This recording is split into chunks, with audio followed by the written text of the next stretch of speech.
لقد كان في قصصهم عبرة لأولي الألباب ما كان حديثا يفترى ولكن تصديق الذي بين يديه وتفصيل كل شيء وهدى ورحمة لقوم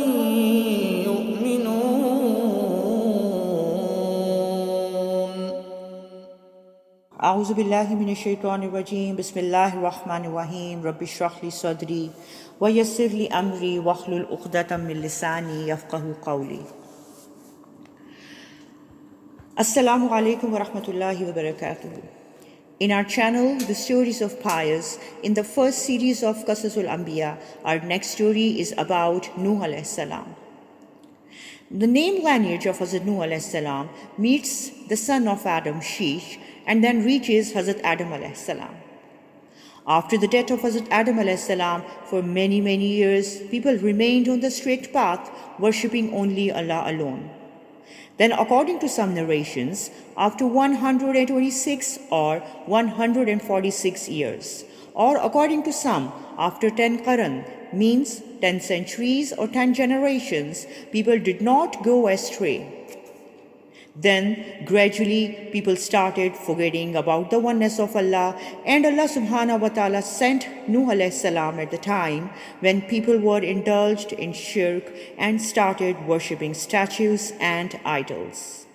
إنا أرسلنا نوحا إلى قومه أن أنذر قومك من قبل أن يأتيهم عذاب أليم قال يا قوم إني لكم نذير مبين أن اعبدوا الله واتقوه وأطيعون يغفر لكم من ذنوبكم ويؤخركم إلى أجل مسمى إن أجل الله إذا جاء لا يؤخر لو كنتم تعلمون. How did actually idol worshipping start? It is said in Surah Nuh, وَقَالُوا لَا تَذَرُنَّ آلِهَتَكُمْ وَلَا تَذَرُنَّ وَدًّا وَلَا سُوَاعًا وَلَا يَغُوثَ وَيَعُوقَ وَنَسْرًا.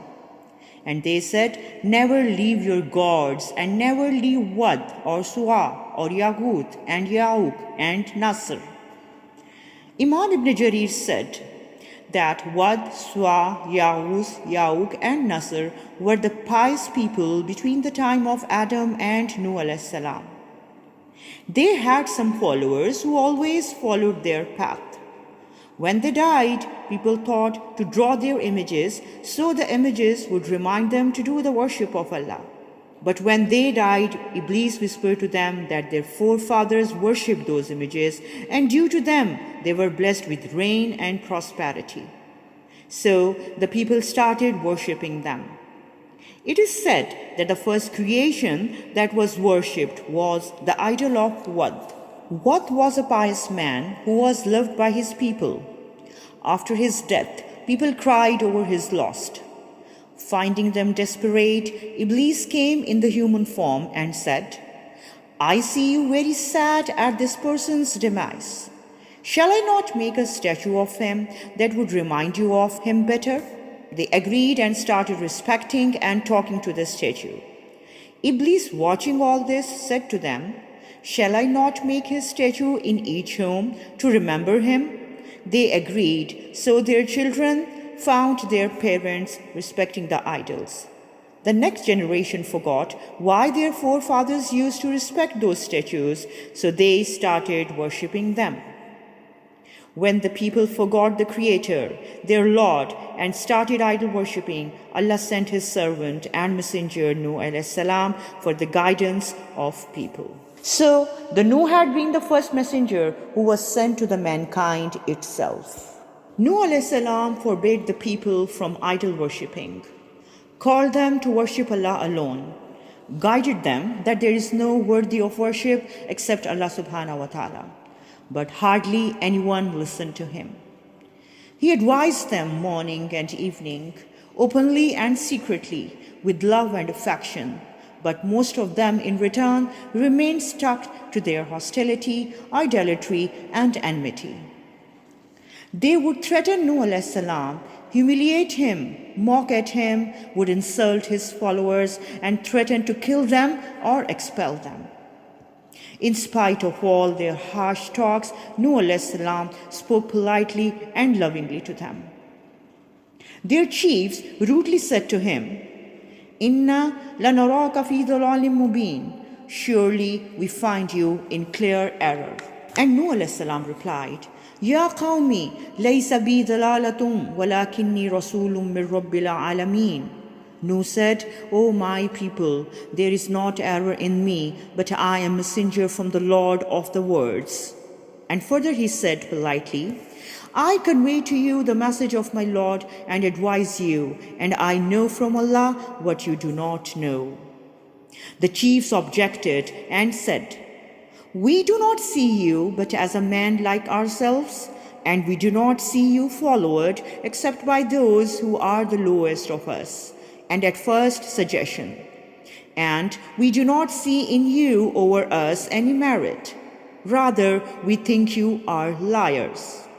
Actually, they were surprised and objected that how could a human being like them be a prophet? They humiliated Nuh alayhi salam's followers and asked Nuh alayhi salam that they would sit with him if he drives away those undervalued and less fortunate people. And Nuh alayhi salam replied, I am not one to drive away those who have believed. Indeed, they will meet their Lord. But I see that you are people behaving ignorantly. Centuries passed, but the argument among Nuh and his nation continued. But the refusal and callousness of his nation remained the same. Only a few people believed in him. They had been so arrogant and rigid that at the time of their death, they would advise their children to oppose Nuh alayhi salam and not to listen and believe in him. And it continued. They had been such as they would never accept the truth. With no fear of their Lord in their hearts, they asked Nuh alayhi salam for Allah's punishment. Allah subhanahu wa ta'ala has told this in Surah Al-Hud. They said, O Nuh, you have disputed us and been frequent in dispute of us. So bring us what you threaten us, if you should be of the truthful. Nuh replied, Allah will only bring it to you if He wills, and you will not cause him failure. Means bringing curse or torment is in Allah's hand, and it is not tough or difficult for him. He just has to say kun and the things are done. He further said, and my advice will not benefit you, although I wish to advise you. If Allah should intend to put you in error, He is your Lord, and to Him is your return. Allah subhanahu wa ta'ala says in Surah Al-Ankabut, فَلَبِثَ فِيهِمْ أَلْفَ سَنَةٍ إِلَّا خَمْسِينَ عَامًا فَأَخَذَهُمُ الطُّوفَانُ وَهُمْ ظَالِمُونَ. And he remained among them 1,000 years minus 50 years, and the flood seized them while they were wrongdoers. Spending 950 years in the nation advising them resulted in no use. Rather, they left no stone unturned in opposing Nuh alayhi salam. Desperate with sorrow and sadness, Nuh then prayed to Allah subhanahu wa ta'ala's torment for the nation and said, فَدَعَا رَبَّهُ أَنِّي مَغْلُوبٌ فَانتَصِرْ فَفَتَحْنَا أَبْوَابَ السَّمَاءِ بِمَاءٍ مُنْهَمِرٍ وَفَجَّرْنَا الْأَرْضَ عُيُونًا فَالْتَقَى الْمَاءُ عَلَى أَمْرٍ قَدْ قُدِرَ وَحَمَلْنَاهُ عَلَى ذَاتِ أَلْوَاحٍ وَدُسُرٍ تَجْرِي بِأَعْيُنِنَا جَزَاءً لِمَنْ كَانَ كُفِرَ فَدَعَا رَبَّهُ أَنِّي مَغْلُوبٌ فَانتَصِرْ. So he invoked his Lord, indeed I am over parts to help. قَالَ رَبِّي إِنَّ قَوْمِي كَذَّبُونَ فَافْتَحْ بَيْنِي وَبَيْنَهُمْ فَتْحًا وَنَجِّنِي وَمَن مَّعِيَ مِنَ الْمُؤْمِنِينَ. He said, "My Lord, indeed my people have denied me. Then judge between me and them with decisive judgment, and save me and those with me of the believers." وقال نوح ربي لا تذر على الأرض من الكافرين ديارا إنك أن تذرهم يذلوا عبادك ولا يلدوا إلا فاجرا كفارا. And Nuh said, "My Lord, do not leave upon the earth from among the disbelievers an inhabitant. Indeed, if you leave them, they will mislead your servants and not beget except every wicked one and confirmed disbeliever." And Allah, the All-Knowing, knew everything, accepted the prayer of Nuh alayhi salam, and ordered Nuh alayhi salam to construct a ship. In Surah Hud it is said, "Construct the ship under our observation and our inspiration, and do not address me concerning those who have wronged. Indeed, they are to be drowned." And on the command of Allah subhanahu wa ta'ala, Nuh started building a ship. It was such a huge ship that has never been thought and seen before and would never ever be again. It is said in Surah Al-Hud, "And he constructed the ship, and whenever an assembly of the eminent of his people passed by him, they ridiculed him. He said, 'If you ridicule us, then we will ridicule you just as you ridicule. And you are going to know who will get a punishment that will disgrace him on earth.'"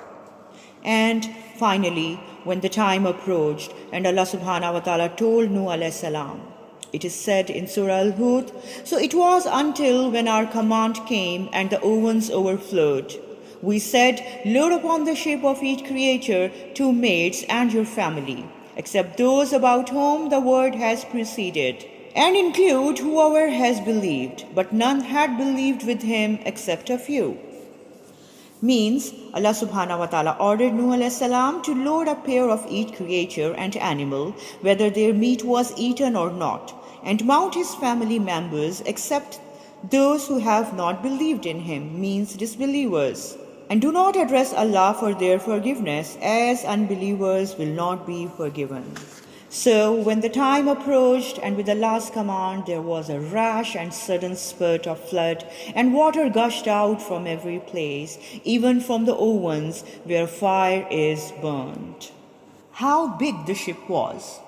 It is narrated by Hazrat Qatada that the ship had 3 stories. The first story, or the top floor, was spared for the birds, the middle one for the people, and the lowest and the last one for the animals and the beasts. There is contradiction in how many people were on board. Hazrat Ibn Abbas narrated there had been 80 people with their wives. Ka'b Akhbar narrated there had been 72 people, and some say there had been 10 people on board. And finally, on Allah's command, Nuh alayhi salam said to his nation, وقال اركبوا فيها بسم الله مجريها ومرساها إن ربي لغفور رحيم. And Nuh said, "Embark therein in the name of Allah is its course and its anchorage. Indeed, my Lord is forgiving and merciful." And the ark kept sailing in the heavy waves. وَهِيَ تَجْرِي بِهِمْ فِي مَوْجٍ كَالْجِبَالِ, and it sailed with them through waves like mountains. Means the gigantic waves were so high that even higher than the highest mountain. Why? Because Allah subhanahu wa ta'ala's command, it rained so heavily that it had never rained before. There had been water all around. It is narrated by Hazrat Ibn Abbas, due to the heavy flood, the water reached every place, the mountains, the deserts, the plains, till the time it had ruined and killed all. Nuh alayhi salam's son Yam did not mount the ark. At the time when the believers and the family members of Nuh were embarking in the boat, his son Yam refused to do so. It is told in Surah Hud, "And Nuh called to his son, who was apart from them, 'O my son, come aboard with us and be not with the disbelievers.' But he said, 'I will take refuge on a mountain to protect me from the water, Nuh said, "There is no protection today from the decree of Allah, except for whom He gives mercy." And the waves came between them, and he was among the drowned. Yam was the son of Nuh alayhi salam and the brother of Sam, Ham, and Yafth. Some scholars have told his name Canaan. He was a disbeliever and did not follow the true religion and teachings of his father, and was drowned along with the disbelievers. And those who followed the true path had been saved by their Lord. The ark kept sailing till the time Allah willed, and when there had been no one left on the earth who had worshipped anyone else except Allah subhanahu wa ta'ala, then Allah ordered the land to swallow its water and ordered the sky to stop raining, and the land started getting dry. Thus the culprits received the punishment they had asked for. وقيل يا أرض ابلعي ماءك ويا سماء أقلعي وغيض الماء وقضي الأمر واستوت على الجود وقيل بعدا للقوم الظالمين.